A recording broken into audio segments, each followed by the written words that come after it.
this video I'm going to show you how to replace the ink cartridges in your Epson XP-8700 series printer. Now you just have to take the ink cartridges out of the plastic packaging. So just take them out one by one. So there are 6 ink cartridges here.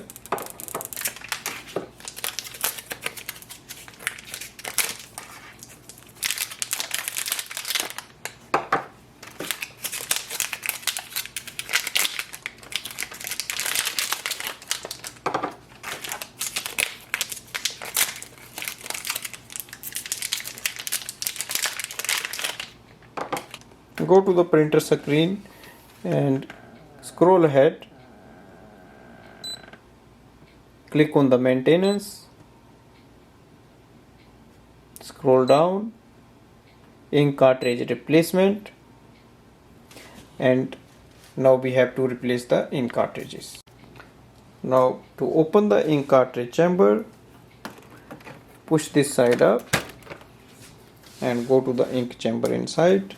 Now here we have to take the ink cartridges out. Press this button and take the ink cartridge out. So it's very easy.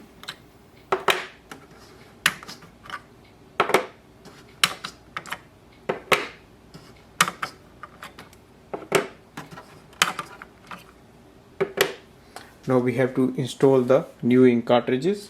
So match the color and the numbers. First thing is to remove the seal. So that's the seal here. So just push it up and it will take away. Chip should face downwards like this. Place the back here and press it down. Now repeat it for all the ink cartridges.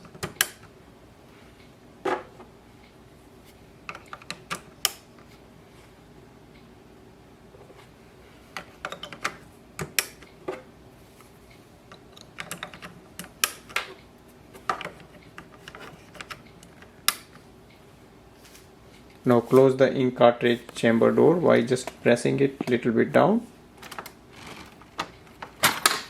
Go to the screen. So once we replace the ink cartridges, click on the next button. Now click on the completed button. So after a few seconds we are ready to use. So this way we can replace the ink cartridges. Thanks for watching.